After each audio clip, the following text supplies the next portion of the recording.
가끔은 부러워. 그게 화가 나거나 질투가 나는 게 아니라 거의 정말 집 한 채 값은 왜 저렇게 현실성 없는 얘기를 하지? 왜 저렇게 진짜 하지도 않을 얘기를 왜 하지? 이렇게 아예 남의 얘기로 생각했던 것 같아. 처음에는. 아니 어부를 아무나 하나? 또 시작됐네. 이제 조금 있으면 또 캠핑카 산다 그러겠네 이러면서 그럼 그동안 남편분께서 해왔던 뭔가 아내분 입장에서는 사고를 또 치네 약간 이럴 만한 것도 있었잖아요. 처음에는 자동차 튜닝 틈만 나면은 이제 자동차 튜닝을 하는 거야. 근데 그거는 사실 상관없어. 결혼 전이었기 때문에 그래서 그냥 취미인가 보다 이렇게 이제 하다가 결혼을 하고 아이를 낳았는데 그 다음에는 이제 오토바이 할리 데이비슨 그 오토바이를 사고. 그건 한 얼마 정도? 일단 제일 처음에 살 때는 한 1,500만 원 정도 해서 샀던 것 같아요. 근데 이게 할리 데이비스는 사실 오토바이 값이 문제가 아니라 할리가 딱 도착하는 순간 핸들부터 시작해가지고 튜닝비가 거의 비슷하게 들어가는, 옷도 그렇고 또 그들만의 그런 장신구들이 되게 많아. 그래서 이제 뭐 그런 거를 또 하다가 그 다음에는 뭐 트럼펫을 하겠다 이렇게 해가지고 트럼펫을 사서. 트럼펫도 비싸나요? 한 200만 원? 취미를 거의 본업처럼 항상 했던 것 같아. 뭐 어느 날 갑자기 나 요즘에 이렇게 뭐 나무 잘라가지고 이렇게 DIY 가구 만드는 게 되게 재밌어졌어. 그러면은 그 취미가 생기면 나무 자르는 기계부터 시작해가지고 재단기랑 약간 장비를 되게 중요하게 생각하시는 거예요. 장비를 엄청 중요하게. 뒤에 있는 것도 지금 만드신 거 아니에요? 이것도 다 이제 만든 거. 그러니까 그냥 그날도 집에서 우리 딸이 연습할 이렇게 놀 수 있는 아이들만의 놀이공간이 있었으면 좋겠다 이렇게 하더니까 갑자기 저 벽을 뚫어가지고 이 뒤에를 만든 거야. 근데 이제 그것도 마찬가지로 취미로 뭐 테이블도 만들고 의자도 만들고. 근데 되게 퀄리티가 엄청 좋아요. 근데 생각해봐, 이게 다 취미였잖아. 근데 가장 중요한 거를 빠뜨리신 게 낚시 용품에 대해서는 또 빼놓으셨는데. 그치. 거의 정말 집 한 채 값은 약간 취미를 본업처럼 이렇게 하다 보니까 그 장비에 들어가는 비용들이 되게 많이 드는 거에 비해서 이게 비즈니스로의 연결은 안 되는 거야. 말 그대로 취미다 보니까 수익이 안 나온다는. 그러니까 사람들이 우리 남편이 되게 손재주가 좋은 거 아니까 야, 나 이번에 테이블 하나 만들어주면 안 돼? 이렇게. 그래, 가지고 와. 내가 만들어줄게. 근데 사실 그 사람들한테 라이센스가 있는 게 아니니까 비용을 많이 받을 수 없잖아. 그럼 재료만 가지고 오고 재료비만 이렇게 받고. 하는 게 난 좀 이해가 안 되지. 나는 그래서 계속 이제 건축이나 이런 거 한다 그랬을 때도 학교를 들어가. 차라리 학교를 들어서 자격증을 따서 전문가의 길을 걸어 이렇게 하는데, 또 낚시도 마찬가지야. 그럼 차라리 프로 낚시 대회에 나가서 프로 티칭을 따든지 이렇게 해서 차라리 피싱 TV에 나와 이렇게 얘기했는데, 또 그런 프라이드는 되게 강하다. 그러니까 어쨌든 간에 어부를 하겠다고 했을 때도 또 그냥 취미로 그치. 또 큰 돈을 쓰고 말겠지 이렇게만 생각을 그치. 했었다 처음에는. 근데 이런 생각을 했어. 40대 초반에 사실 자영업을 계속 하던 사람들은 지금 나이에 어디에 들어가서 취직을 하기가 정말 애매한 나이야. 경기는 계속 안 좋아지고 건축일은 계속 없어지고.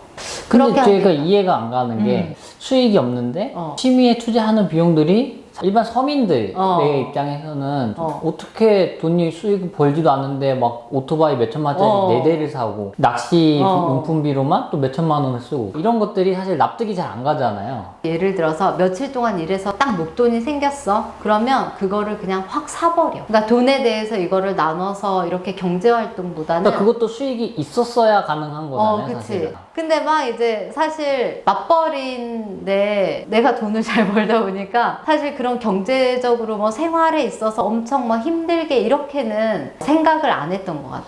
그럼 단도직입적으로 수익이 지금 한 달에 얼마 정도 벌고 계세요? 평균 잡아서 한 1,000만 원 정도는 되는 것 같아. 그러니까 평균적으로 달에 한 1,000만 원 정도 왔다 갔다 하면서 벌고 계신다. 나의 수익이지. 네. 나의 수익은. 그럼 남편분은 그동안 한 10년 동안 월 수익으로 따졌을 때 없었던 적도 있을 수 있고. 되게 많았어.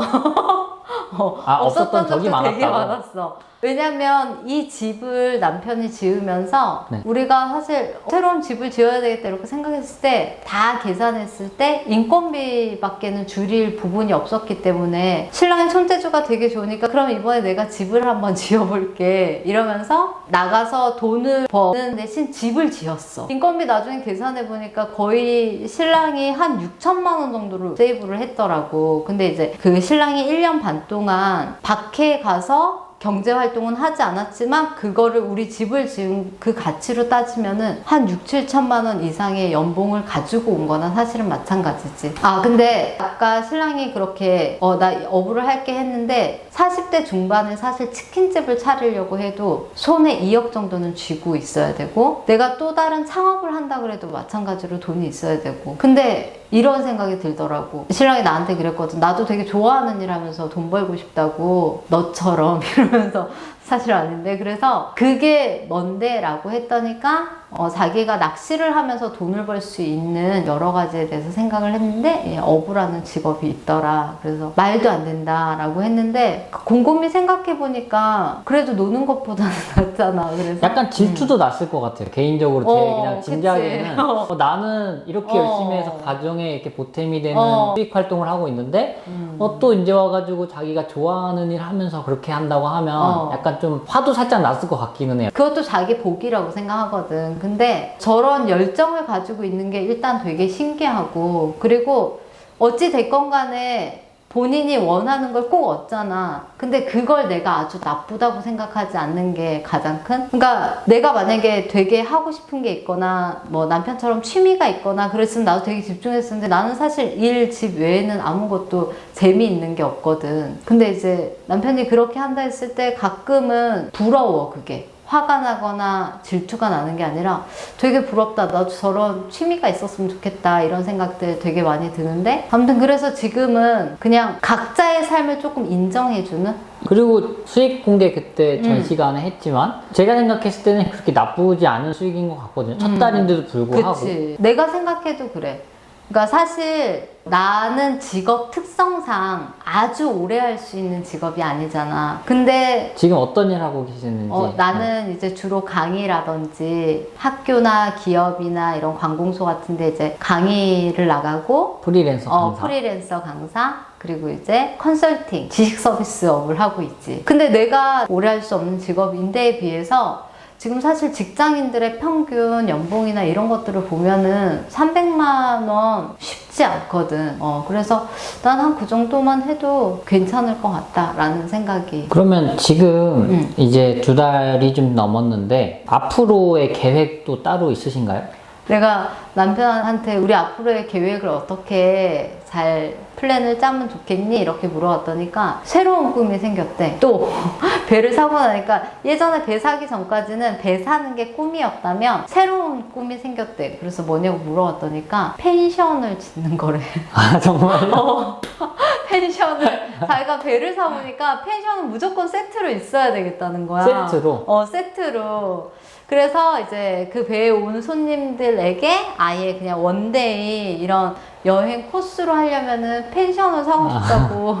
그래서 또 쿠팡 약간 사업가 기질이 많이 넘치시는 근데 스타일이네요. 현실성 없어. 근데 어쨌든 앞으로는 이렇게 경제활동이나 이런 것들이 어떻게 안정화가 될지 아니면 또 그런 위기가 올지는 모르지만 일단은 지금 하면은 약간 노후에 대한 이런 생각이나 이런 것들도 조금 해야 될 것 같다라는 생각이 들어.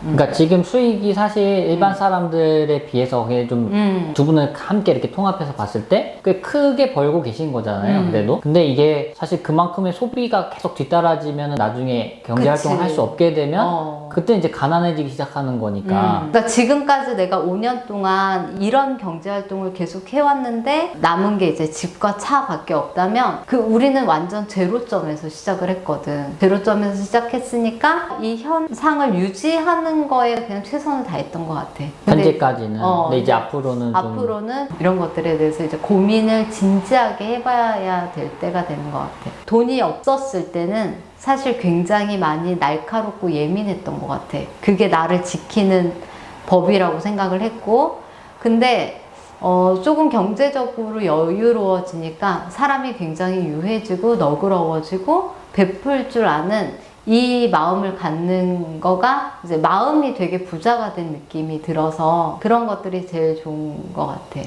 마지막으로 미래에 한 5년, 10년 뒤에 이제 뭐 가족한테 뭐 또는 남편한테 하고 싶은 말이 혹시 있다면? 그냥 나는 그랬던 것 같아. 그냥 돈이 아주 많은 것도 사실은 별로 필요 없고, 지금도 이제 나는 돈 개념이나 이런 것도 별로 없는데, 나는 그냥 모두가 행복한 자기 삶을 살았으면 좋겠어. 우리 가족들 모두가. 다 자기 자신이 첫 번째여야 되고, 우리 딸들도 남편도 나도 그냥 내일을 만족하면서 행복한 그런 삶을 살면은 그게 가장 좋은 거라고 생각해. 그래서 그걸 유지하기 위해서 힘들지만 힘들다고 생각 안 하고 열심히 사는 것 같다는 생각이 되게 많이 들어. 오늘은 일단 뭐 남편에 대해서 약간 흉도 좀 보기도 하고 이렇게 했는데, 다음 시간에는 또 남편분의 생각이 어떨지 다를 수 있잖아요, 또. 그럼요. 그래서 한번 또 들어보는 시간을 가져보도록 하겠습니다. 그러면 오늘 영상 시청해주셔서 감사드리고요. 영상이 재밌었다면 좋아요, 구독 부탁드려요. 감사합니다.